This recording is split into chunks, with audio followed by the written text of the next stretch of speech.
Hello UPSC aspirants. तो history optional की series में आप सभी का स्वागत है। और जैसे कि पिछले लेक्चर में हम लोगों ने धम्म के बारे में पढ़ा था और अभी उसके बारे में कुछ थोड़ा बहुत और पढ़ना बाकी है। तो बिना किसी देरी के हम लोग लेक्चर स्टार्ट करते हैं।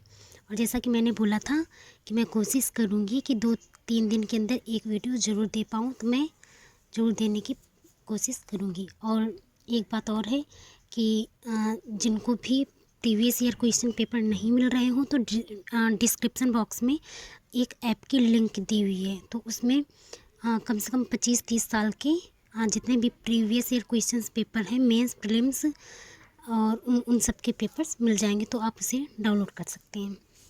तो चलिए आगे देखते हैं। जैसे ये कुछ क्वेश्चन है तो ये लोग आप पढ़ लीजिएगा, हम आगे का टॉपिक देखते हैं। जैसे अशोक के धम्म की व्याख्या करते हुए राधा कुमुद मुखर्जी ने इसे सभी धर्मों की साक्षी संपत्ति स्वीकार किया था। उनके अनुसार अशोक ने सभी धर्मों का सार रूप धम्म के रूप में प्रस्तुत किया था। जैसा कि मैंने बताया था कि वह मतलब कहने को तो ये था कि उन्होंने बौद्ध धर्म अपना लिया, लेकिन उसके जो सिद्धांत हैं वो उपनिषद से भी मिलते हैं और बौद्ध धर्म से भी मिलते जुलते हैं। इसीलिए जो राधा कुमुद मुखर्जी हैं उन्होंने क्या बोला कि ये सभी धर्मों की साक्षी संपत्ति है, साझी संपत्ति स्वीकार किया। उनके अनुसार अशोक ने सभी धर्मों का सार रूप धर्म के रूप में प्रस्तुत किया था, किंतु अशोक के धम्म में ब्राह्मणवादी कर्मकांड, जैन धर्म की अतिशय अहिंसा और बौद्धों के प्रतीत समुत्पाद पर कोई चर्चा नहीं है। मतलब जैसे ब्राह्मण धर्म से भले ही सिद्धांत को ग्रहण किया हो, धम्म में अटैच किया हो, लेकिन उन्होंने वो जो कर्मकांडी सिद्धांत थे उनको खारिज कर दिया। बौद्ध धर्म में मतलब अतिशय अहिंसा की, बिल्कुल अहिंसा ही ना करो, तो उसको भी नहीं, मतलब मध्यम मार्ग अपनाया। तो इस तरह इन्होंने बीच का रास्ता अपनाया। निश्चित रूप से ये सभी धर्मों की साझी संपत्ति नहीं कहा जा सकता है। अब फ्लीट ने क्या कहा तो फ्लीट इसे राजधर्म मानते हैं जिसका विधान अशोक ने अपने कर्मचारियों के पालनार्थ किया था, किंतु अशोक ने इसे फैलाने का प्रयास साम्राज्य के बाहर भी किया था। ये सिर्फ राजधर्म की परिकल्पना नहीं थी। फ्रांसीसी विद्वान सेनार्ट इसे बौद्ध धर्म का सर्वांगीण चित्रण कहते हैं, किंतु इसमें 4 आर्य सत्यों की कोई परिकल्पना नहीं की गई है। अशोक के धम्म को नीलकंठ शास्त्री ने धर्म न होकर नैतिक व्यवहार संहिता कहा था, जो काफ़ी हद तक उपयुक्त था और समसामयिक परिस्थितियों के अनुसार परिभाषित किया जा सकता था। फादर रेवरेंड हारिस ने मतलब इनके अनुसार इन्होंने क्या बताया कि अशोक के धम्म को ब्राह्मण धर्म पर आधारित सामान्य धर्म मानते हैं, किंतु यह विचार भी संगत नहीं दिखाई पड़ता, क्योंकि अभिलेखों पर कर्मकांडों का विरोध है। रमाशंकर त्रिपाठी के अनुसार अशोक का धम्म विश्वजनीय था और उस पर किसी धर्म विशेष को प्रोत्साहन अथवा संरक्षण प्रदान करने का दोषारोपण नहीं किया जा सकता। तो ये कुछ मत हो गए विद्वानों के धर्म को लेकर। अब आगे देखते हैं। किंतु अशोक के धम्म की परिभाषा हूबहू ग्रंथों से ली गई है। भाब्रू शिलालेख में अशोक स्पष्ट रूप से बुद्ध धम्म संघ में विश्वास प्रकट करता है। रोमिला थापर जी के अनुसार क्या है, अशोक का धम्म ऐसे लोगों के बीच सुखद समन्वय स्थापित करने का प्रयास था जिनके पास दार्शनिक चिंतन में उलझने का अवकाश ही नहीं था। धम्म मुख्य रूप से नैतिक सिद्धांत था, पर यह समाज के संदर्भ में व्यक्ति से संबंधित था। ये क्या थे, ये एक तरह के नैतिक सिद्धांत थे। किंतु इस व्याख्या में धम्म को राजनीति से प्रेरित माना गया है। जब अशोक के लोक कल्याण के कार्य मात्र राजनीतिक से प्रेरित थे, क्योंकि चिकित्सालयों का निर्माण, औषधियों को बाहर से मंगाया जाना, अन्य प्रमाणों से सिद्ध होता है। वनस्पति विज्ञान के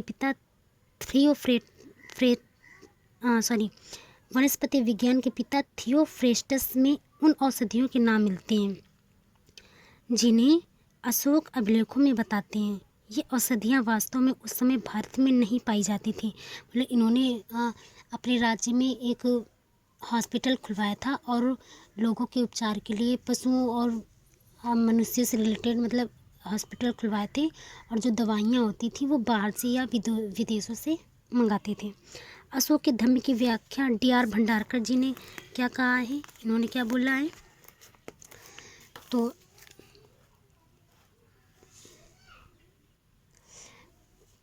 अशोक के धम्म की व्याख्या डियारकर भंडारकर जी ने सबसे उपयुक्त प्रकार से की है। उनके अनुसार अशोक ने अपने समय पर प्रचलित बौद्ध धर्म के उपासक रूप को अपनाया, जो गृहस्थों के लिए आसान था। भिक्षु बौद्ध धर्म का पालन निश्चित रूप से मुश्किल होता। ऐसे में अशोक ने प्रजा को नैतिक संबोधन देने के लिए जिन सिद्धांतों का चयन किया वे बौद्ध ग्रंथों से हूबहू लिए गए हैं। उदाहरण के लिए बौद्ध ग्रंथ दीर्घ निकाय के लक्खड़ सुत्त, चक्रवर्ती सैन्यनाथ सुत्त और रावलोवाद सुत्त, सिगालोवाद सुत्त और बौद्ध ग्रंथ धर्मपद से हूबहू लिए गए। तो ये कुछ नाम है। अगर ये मतलब परीक्षा में मेंस आंसर राइटिंग में 1-2 भी लिख देंगे तो चलेगा।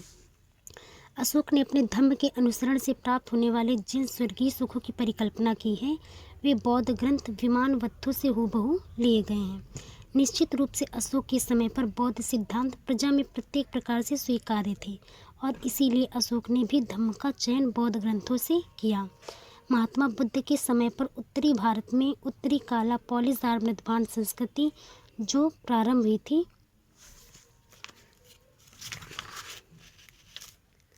वो क्या थी, अपने चरम पर थी। ये गंगा घाटी की नगरीय संस्कृति थी। मौर्यों के समय पर छल्लेदार कुएं और गोल पक्की ईंटों का प्रचलन बढ़ गया था। संभव है कि भौतिकतावादी संस्कृति के अंतर्गत वैसे ही तत्व प्रस्तुत हुए हों, जैसा कि कभी 6वीं शताब्दी ईसा पूर्व के संदर्भ में महात्मा बुद्ध के समय पर प्रस्तुत हुए थे। और इसी कारण से अशोक ने बौद्ध धर्म के सिद्धांतों को अधिक उपयुक्त माना था। और जो इनकी जड़ें थी वे उपनिषदों से आई थी, किंतु परिस्थितियां अनुसार श्रमण सिद्धांत अधिक अनुकूल थे।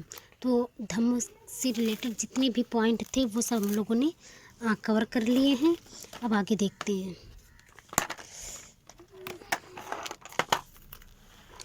अब जैसे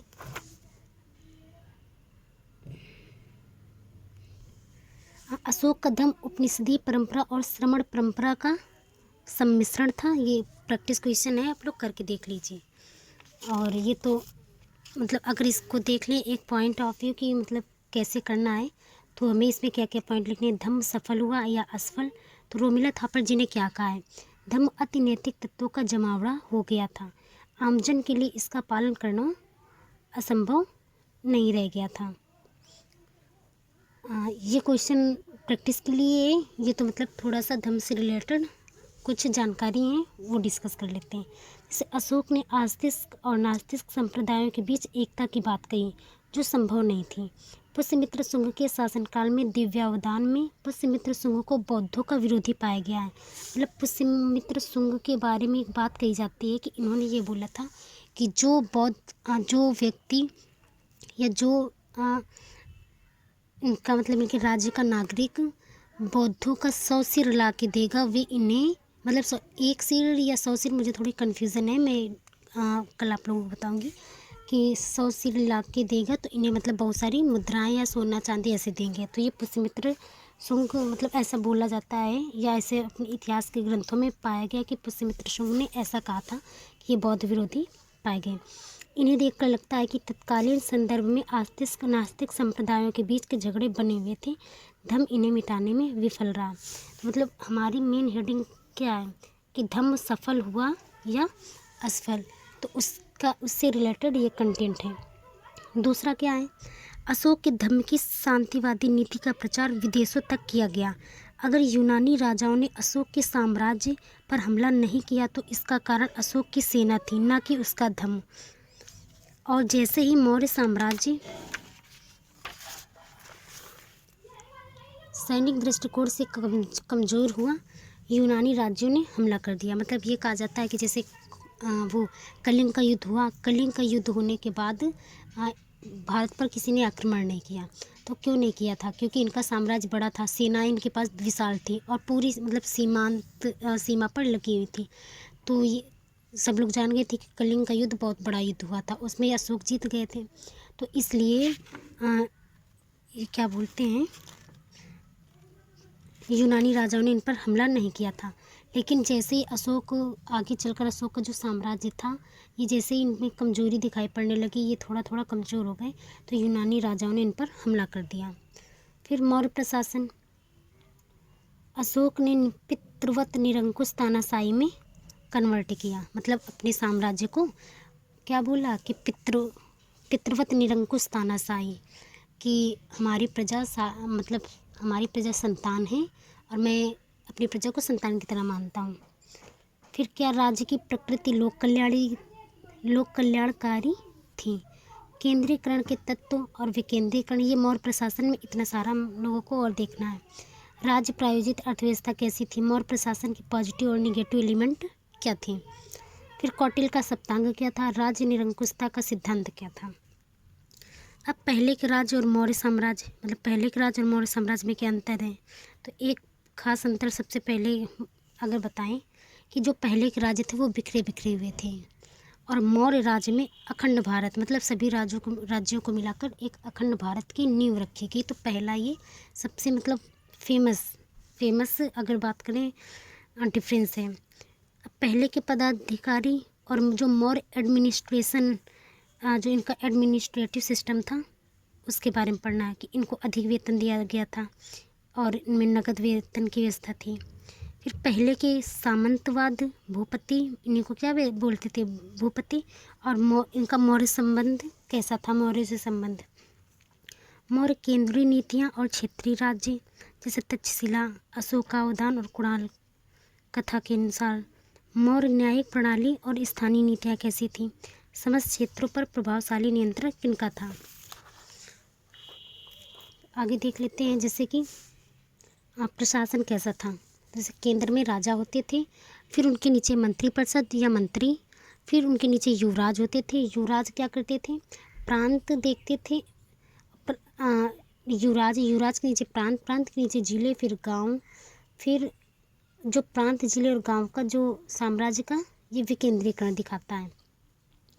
फिर गांव राजस्व, सैन्य, न्याय, पदाधिकारी। तो ये मतलब एक डायग्राम टाइप का है, आप लोग इसे देख लीजिएगा।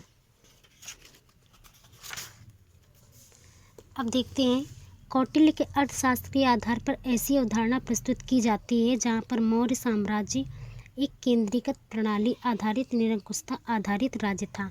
अब कौटिल्य के अर्थशास्त्र में जो मौर्य साम्राज्य के बारे में क्या बताया गया है वो हम लोग देखने वाले हैं, जिसमें राजा सर्वोच्च था। ये प्रशासनिक, मतलब आप लोग हेडिंग डाल सकते हैं, प्रशासनिक व्यवस्था है कौटिल्य के अनुसार।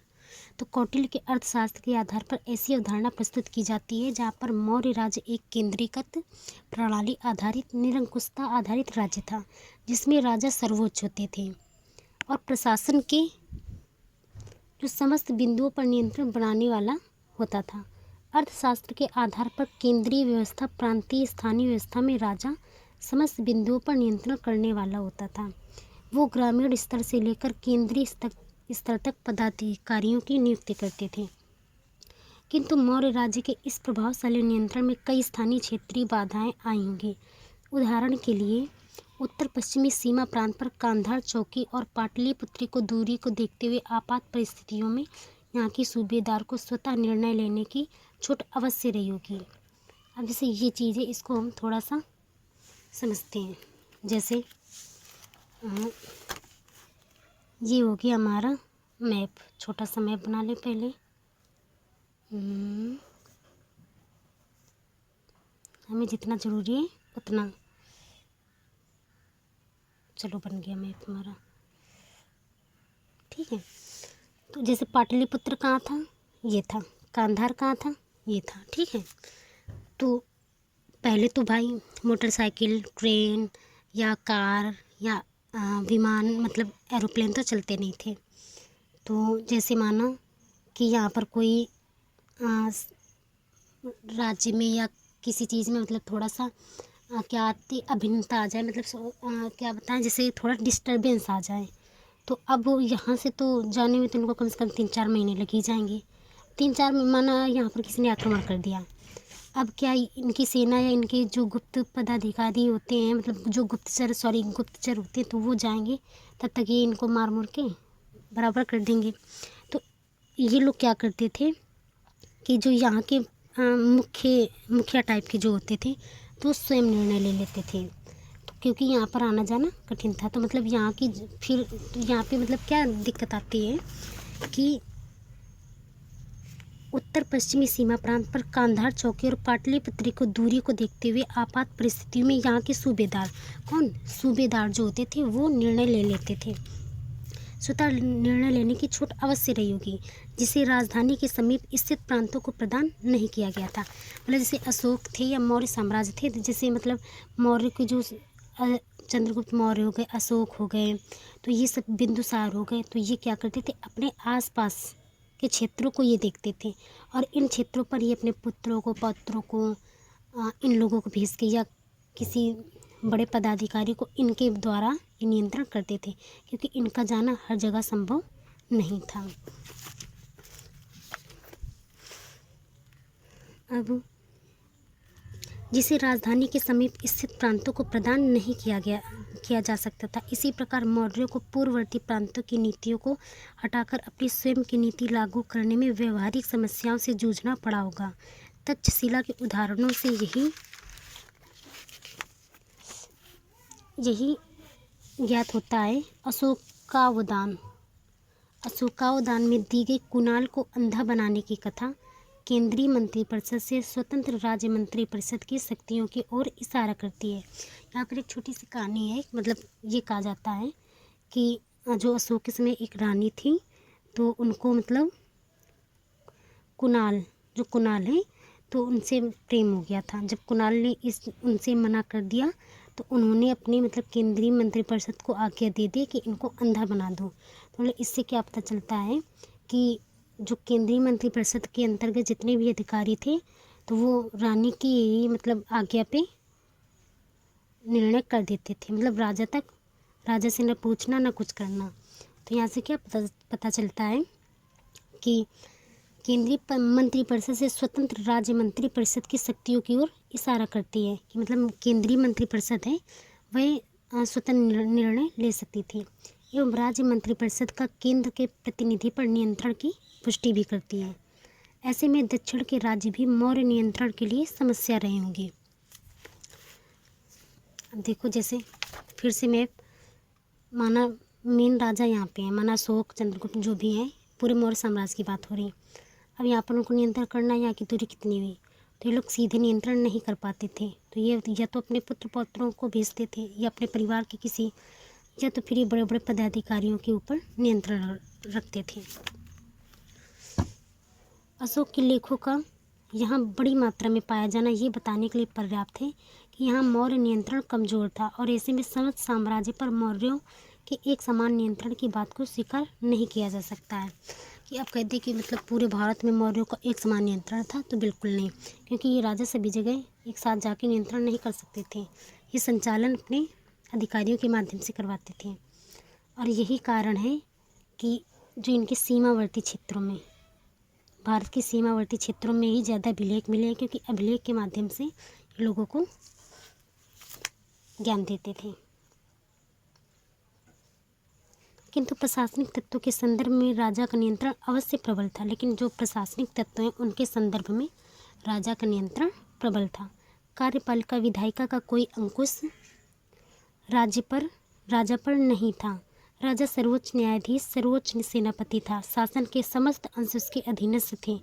मंत्रियों की स्थिति उसके सचिवों की भांति थी। जो मंत्री थे वो सचिव की भांति कार्य करते थे। अभिलेखों में अशोक के गर्वीले रवैये और आदेशात्मक भाषा को देखते हुए ये बात और भी स्पष्ट हो जाती है कि प्रशासनिक अंग के रूप में जो राजा सर्वोच्च था और समस्त तत्व उसी पर निर्भर थे। तो आज हम लोगों ने यहाँ तक पढ़ लिया। अब कल हम लोग देखेंगे अशोक के द्वारा सम्राट की भूमिका में किया गया परिवर्तन। ठीक है, तो अगर वीडियो आप लोगों के लिए थोड़ा सा भी यूज़फुल रहा हो तो प्लीज़ एक लाइक, एक प्यार से कमेंट्स कर दीजिए और हम लोग मिलेंगे नेक्स्ट वीडियो के साथ। Thanks for watching.